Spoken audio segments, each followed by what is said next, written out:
Good morning.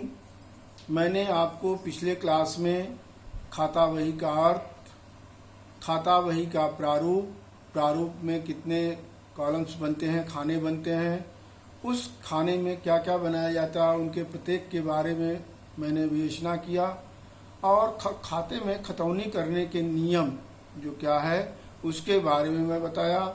आज मैं आपको खातों का शेष निकालना के बारे में बताने जा रहा हूँ। खातों के शेष निकालने का जो नियमावली है मैं बता दूं आपको।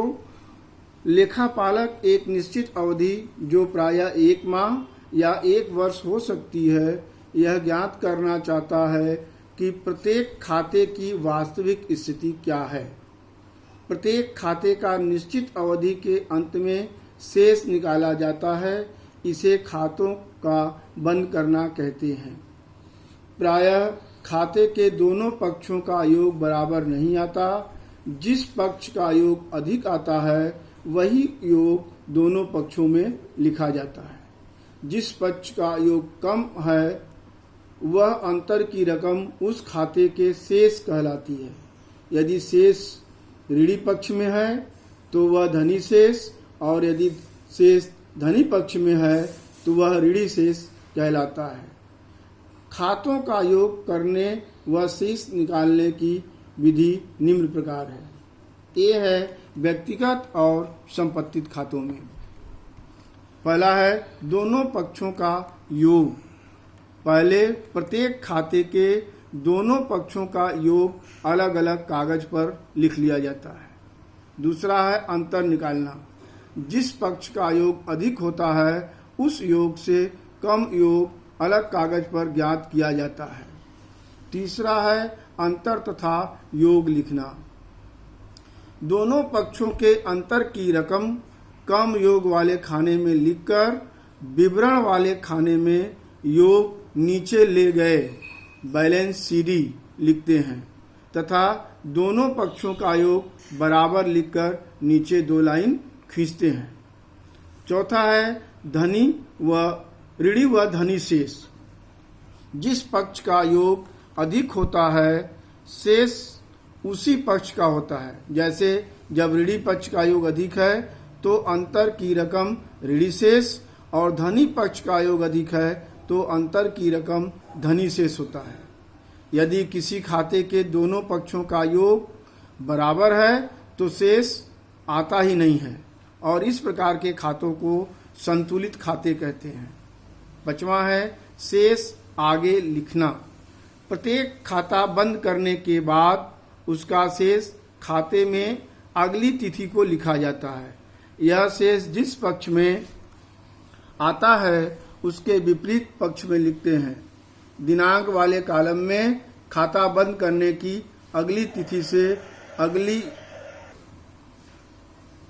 अगली तिथि और विवरण में शेष आगे ले गए या शेष नीचे लाए बैलेंस सीएफ और बैलेंस बीएफ लिखते हैं। बी है आय व्यय खातों में। प्रत्येक आय व्यय खाते में भी उपरोक्त प्रक्रिया ही अपनाते हैं, लेकिन शेष नीचे नहीं ले जाया जाता है।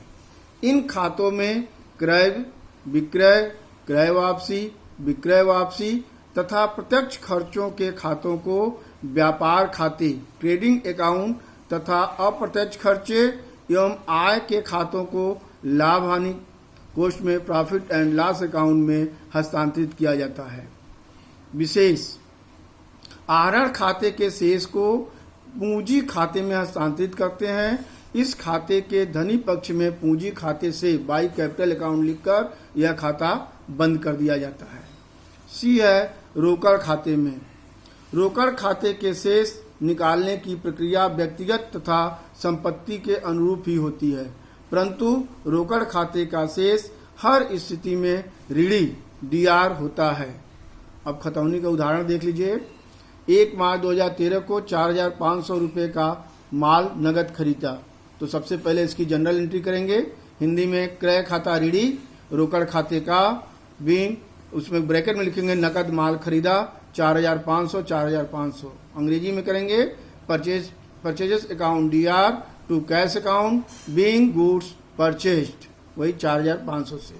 फिर खाता वही में खतौनी करेंगे। सबसे पहले इसमें देखिए दो है, क्रय खाता और रोकड़ खाता। तो पहले क्रय खाता खोलेंगे, परचेजेज अकाउंट।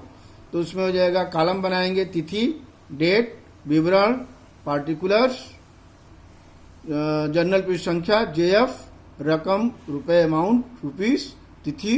उसी तरह क्रेडिट साइड का तिथि, विवरण, पार्टिकुलर्स, जर्नल पृष्ठ संख्या, जेएफ, रकम, रुपीस, अमाउंट, रुपीस। अब लिखेंगे 2013 मार्च 1 रोकड़ खाते का 4,500 टू कैश अकाउंट, 4,500 लिख देंगे।